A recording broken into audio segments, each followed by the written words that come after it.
So hello बालकों, शुरुआत करते हैं ऑसिलेशन की तरफ। ऑसिलेशन का क्वेश्चन नंबर 56, या फिर तुम कह सकते हो इसी ऑसिलेशन को एसएचएम। देखो अभी इसके अंदर क्या आने वाले हैं, अभी वाले में ग्राफ आने वाले हैं। सॉरी, पहले से मार्क आउट कर रखा है मैंने। ठीक है, अभी वाले में क्या आने वाले हैं, ग्राफ आने वाले हैं।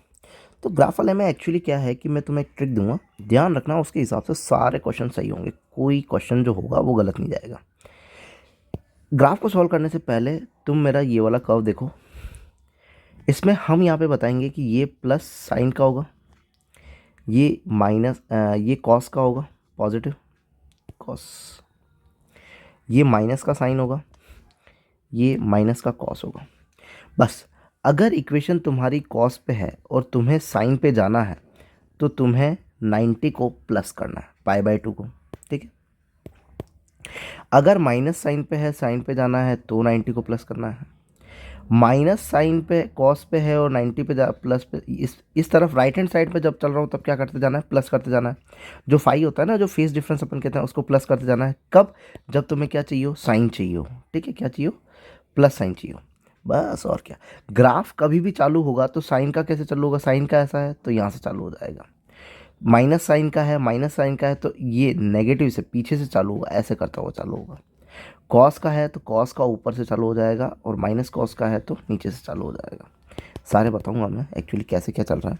सबसे पहले ये देख लेते हैं, displacement and velocity and acceleration of a particle is for this and this respectively the time period will be. ठीक है, वेलोसिटी क्या होती है सर, वेलोसिटी ए ओमेगा होती है, और एक्सेलरेशन जो होता है, एक्सेलरेशन इज इक्वल टू, सही से लिख लेता हूँ, एक्सेलरेशन इक्वल्स टू जो होता है वो हमारा ए ओमेगा स्क्वायर हो जाता है। कोई साइन देने की ज़रूरत है नहीं, तो वो भी बैकवर्ड डायरेक्शन को बता रहा होता है, बस डायरेक्शन को बता रहा होता है साइन, तो ऐसा कुछ दिक्कत भी नहीं है।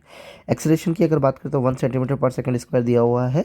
एम्पलीट्यूड की अगर बात करें तो हमें पता है कि ए ओमेगा जो होता है वो हमारी वेलोसिटी होती है, जो कि 2 है, तो यहाँ पे 2 लिख लेते हैं और ओमेगा को ऐसे ही रहने देते हैं। तो 1/2 is equal to omega, omega is what, 2 पाई/t। तो टाइम पीरियड क्या हो जाएगा, 4 पाई हो जाएगा, सिंपल। तो 4 पाई आंसर हो जाएगा, ऑप्शन नंबर 3 हो जाएगा। अब टोटल वर्क डन पूछा है सिंपल पेंडुलम का इन वन कंप्लीट ऑसिलेशन। मान लो एक कंप्लीट ऑसिलेशन होता है, वर्क डन बताना है। अगर वर्क डन बताना है, वर्क डन जो होता है वो क्या होता है, एफ डॉट एस। एस क्या है मेरा, डिस्प्लेसमेंट, और एक कंप्लीट साइकिल के अंदर डिस्प्लेसमेंट मेरा 0 होगा तो अपना वर्क डन भी क्या हो जाएगा, 0 हो जाएगा। Now 58 A sine omega T, फटाफट से X is equal to A sine omega T. V velocity D X by D T करूँगा तो क्या हो जाएगा, minus of A cos A omega cos omega T, और माइनस नहीं लगेगा,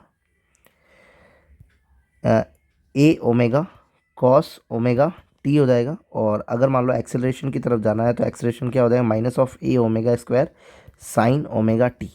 मैंने क्या कहा था, साइन का ग्राफ है, नॉर्मली 0 से चालू कर दो।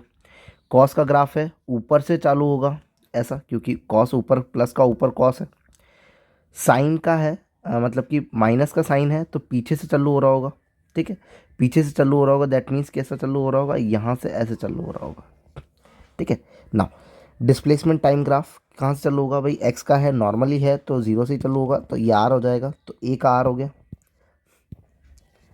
ए का आर हो गया हमारे पास। वेलोसिटी टाइम की बात करें तो कॉस का ग्राफ है, ऊपर से चालू हो रहा होगा, ऊपर से चालू हो रहा होगा तो बी का पी हो गया। एक्सेलरेशन टाइम ग्राफ नीचे से चालू हो रहा होगा, 0 से चालू हो रहा होगा, तो सी का क्या हो जाएगा, क्यू हो जाएगा। तो सी का क्यू, बी का पी, ए का आर, ऑप्शन नंबर 3। ठीक है, कोई दिक्कत सर, यहाँ पे बिल्कुल x is equal to A cos omega T है। वेलोसिटी निकाल दो, वेलोसिटी क्या हो जाएगा, माइनस का A omega sine omega T हो जाएगा। तो हमारा ये देख लो कि कॉस का है तो कहाँ से चालू होगा, यहाँ से चालू होगा, माइनस के साइन का है तो यूँ चालू हो रहा होगा। भाई डिस्प्लेसमेंट टाइम ग्राफ है तो कहाँ से, ऊपर से चालू हो रहा होगा, ऊपर से चालू हो रहा होगा तो आ गया एस, तो ए का क्या आ गया, एस। फिर वेलोसिटी टाइम ग्राफ है, वेलोसिटी टाइम ग्राफ है तो वेलोसिटी टाइम ग्राफ कहाँ से, 0 से वो नीचे से चालू हो रहा होगा, तो बी का आर आ गया। फिर बात करें कि हमारा काइनेटिक एनर्जी और टाइम का, भाई काइनेटिक एनर्जी और टाइम की बात कर रहा है।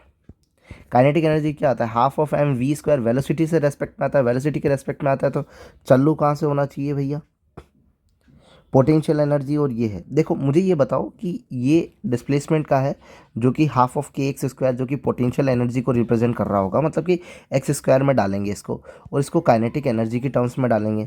जब पोटेंशियल एनर्जी को डालेंगे तो पोटेंशियल एनर्जी का जो टाइम का ग्राफ है वो कहाँ से ऊपर हो रहा है, ऊपर से शुरू हो रहा है, तो ऑफकोर्स सी बात है डी का जो जाएगा वो क्या जाएगा, क्यू जाएगा, और काइनेटिक एनर्जी वाला कौन सा जाएगा, पी वाला चला जाएगा। तो डी का चला जाएगा क्यू, डी का चला जाएगा क्यू, और सी का चला जाएगा पी, सी का चला जाएगा पी।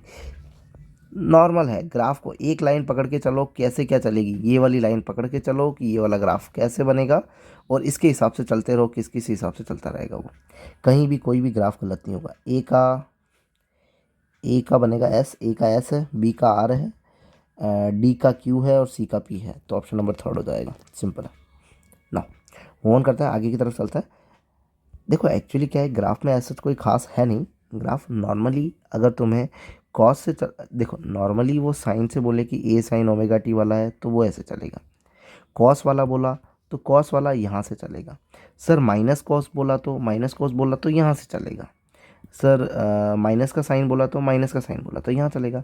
तो प्लस का साइन, माइनस का साइन, प्लस का कॉस, माइनस का कॉस, बस ना। 60 की अगर बात करें तो which of the following is constant during SHM. SHM के दौरान में कांस्टेंट क्या रहता है भाई, अरे चाहे कुछ भी चल रहा हो कांस्टेंट हमेशा क्या रहेगी, हमारी टोटल एनर्जी। और क्या, फेज वैसे भी कांस्टेंट होता नहीं है, एक्सेलरेशन टाइम के साथ में वेरी करता है, डिस्प्लेसमेंट टाइम के साथ में क्या, डिस्प्लेसमेंट के साथ में, और वेलोसिटी भी एक्चुअली क्या करती है, वेरी करती है। तो टोटल एनर्जी हो जाएगा, तो ऑप्शन नंबर कौन सा हो जाएगा, थर्ड की टोटल एनर्जी जो होती है वो हमेशा क्या रहती है, कांस्टेंट रहती है, कंजर्व रहती है ना। कितनी रहती है, अरे कि total energy half of K A square रहती है बस। कैसे, total energy is equal to kinetic energy plus of potential energy, kinetic energy half of K X A square minus X square, और यहाँ आ जाएगा plus half of K X square. तो half of K A square minus half of K X square plus half of K X square, तो plus का X square minus का X square cut जाएगा, half of K A square. तो किसी भी point पे half of K A square होती है टोटल एनर्जी। ठीक है, बस ये सिंपल से क्वेश्चन है एसएचएम के। If you like then please subscribe. Thank you.